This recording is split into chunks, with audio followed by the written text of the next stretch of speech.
म्हणजे हे लई तिखट आहे ग. आपण का नाही ते खारे शेंगदाणेच घ्यायला पाहिजे होते है ना.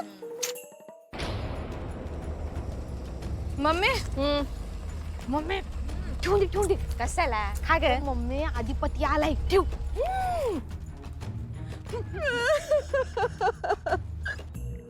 मम्मी अगं बस की आता. ऐक की माझं थोडं. अगं मम्मी घरी जाऊ की. आपलं आपलं घर आहे, आपली माणसं आहेत. चल की मम्मी. अगं चंची कुठली का आपली माणसं सांग की कुठली माणसं आपली. तुला मी आण मला तू. आपणच आहोत ग एकमेकीच नाही. त्या घरात आपलं कोण नाही ग. ते घर तर कुठं राहिले आपलं.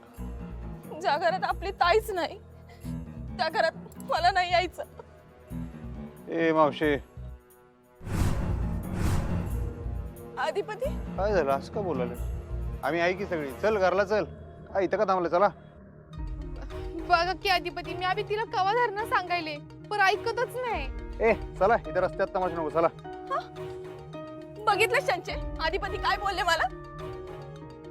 आता अधिपती बी आपले राहिले नाही. तुम्ही काय म्हणलं मला रस्त्यात तमाशा करू नकास वर. मी तमाशा करायला. बर काय झालं काय मावशी मला सांग. ए चंचे आता बाहेर का आलायचं तुम्ही.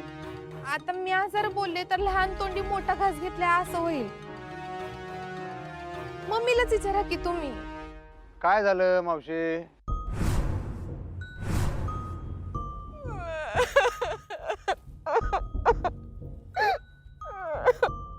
ठीक आहे सांगाय नसलं जातो मी. अधिपती जावा तुम्ही बी जावा. आम्ही काय हो आम्ही आश्रित. हो त्या घरात आमसनी काय बी किंमत नाही हो. ज्या घरात आमसनी किंमत नाही तिथं आम्ही कशा पायी येऊ कशा पायी राहू तिकडं सांगा बरं. काय झालं असं का बोलायलास. तुला कोण काय म्हणलं काय. काय सांगू अधिपती समजेच बोलते. अहो आम्ही का नाही सूर्यवंशांचा मान राखतोय. समजेच बोलत्या तू. माझी ताई नाही ना व घरात म्हणून का नाही समध्याच्याच नजरात का नाही आमसनी परकेपणा दिसतोय बघा. त्या घरात परकेपणा जाणवतो म्हणतो ना. आम्ही विचार केला का कोल्हापुरातच एक खोली घेते आणि पडेल ते काम करू. आम्ही आमचं भागू. शेवटी काय आहे ना ताई स्वाभिमानी आहे. तिचे म्या बहीण आहे. म्या बी स्वाभिमानी आहे. हार नाही मानणार नाही. तुम्ही नका सा आमची काळजी करू. ए नीट बोलू पालाळ लावू नको. आधी डोसक्याला लय व्याप आहेत खंडीभर. त्यात हे नको परत. काय झालं नीट सांगा.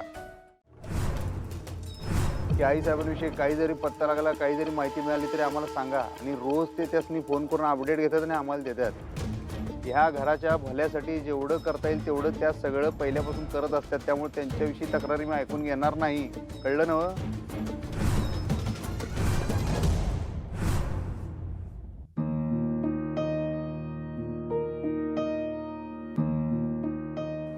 मला खरंच कळत नाहीये. सगळे प्रयत्न करते मी पण असं का होत आहे. खरं तर इतक्या वर्षांनंतर आई आल्यात म्हटल्यावर बाबांनी आईंना एक क्षणही त्यांच्यापासून वेगळं सोडायला नाही पाहिजे. आणि आई तरी त्यांच्यापासून वेगळ्या कशा राहू शकतात काय माहिती. कुठल्याच प्रयत्नांना यश येत नाही. पण म्हणून प्रयत्न सोडून नाही चालणार. आई आणि बाबांमधली दरी मी मिटवणारच. मला काहीही करावं लागलं तरी चालेल. कारण मला हे घर एकत्र बघायचंय. हसतं खेळतं बघायचंय. बघितलं अधिपती शेवटी तुम्ही बाजू कुणाची घेतली तुमच्या बायकोची. मला माहिती होतं मी तुम्हासनी काय बी बोलले का नाही तर तुम्हासनी खोटच वाटणार.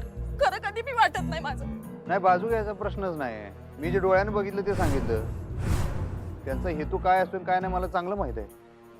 हेतू चांगला असेल तिचा पण तिच्यामुळे मोठ्या मालकासनी आबाद ठेवणं झालंय. त्यांना तर वाटतच आहे का मावशी घरात परत येऊ नये म्हणून. त्यात नवीन काय मग सांग की. नवीन हेच आहे का तुमची बायको त्या चारूबाईसनी आणि मोठ्या मालकासनी हाताशी धरून आमचा सारखा पान उतारा करते. सारखं पाण्यात बघते आम्हाला. चंचुपात्र अगं माणसं ओळखाय शिक ग बाळा. आणि माणसं ओळखायला येत नसतील तर तोंड तरी बंद ठेवीत जा. तू तर आई साहेबांची बहीण आहेस की ग, तुला बी माणसं ओळखायला जमीन तू. त्याचं कसं आहे नवा अधिपती, ताई नाही म्हणताना आमासनी कुणी जमीतच धरत नाही हो. आणि कवा कवा असं वाटतंय का आमचं कुणी बी उरलं नाही. या असल्या काहीतरी गोष्टी तुम्ही मनात ठेवताय, म्हणताना तुम्हाला तुमचं कुणी वाटत नाही, एकटं पडल्यावर वाटतंय. या गोष्टी डोसक्यातनं काढून चला घरला चला. हे चल. म्या घरी येईन, पण माझी एक गोष्ट आहे ती तुम्हाला ऐकायला लागल. काय? तुम्ही का नाही तुमच्या बायकोला पहिलं सांगा का ते चारूबाई आणि मोठ्या मालकांच्या संसारात पडू नका, त्यासनी एकत्र करायला जाऊ नकस. अहो ते वेगळंच व्हायलंय समजा, म्हणजे त्यांचं ते दोघं बघून घेतील की. चंचीची आई शोभतीच बघ तू. तुला काय वाटतं मी अजून सांगितलं नसेल? कवाच काय सांगितलं मी मास्तरीन बाईसनी त्यांच्या दोघांच्यात पडू नका आणि आम्हाला बी घेऊ नका म्हणून. कारण त्यासनी एवढंच वाटतं की घर एकोप्यानं राहावं, घराचं भलं व्हावं बस. हे घराचं भलं करायच्या नादात फक्त मोठे मालक आणि चारूबाई यांचंच भलं होणार असं न व्हायला. त्याच्यामुळे अधिपती तुम्ही बी त्यांच्यावर लक्ष ठेवा, कारण या समद्यामुळं का नाही ताईचं या घरातलं स्थान हे धोक्यात न यायला.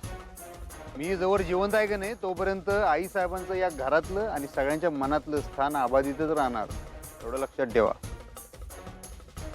आणि भुवनेश्वरी सूर्यवंशीचा पोरगा आहे मी, सगळ्यांवर नजर असते माझी, तुम्ही बी ध्यानात ठेवा. चला आता. हा तुम्ही वा की पुढं, आम्ही येतो. नक्की काय? होय अधिपती, आता तुम्ही एवढी चप्पत घालायला जा, येतो आम्ही. या या.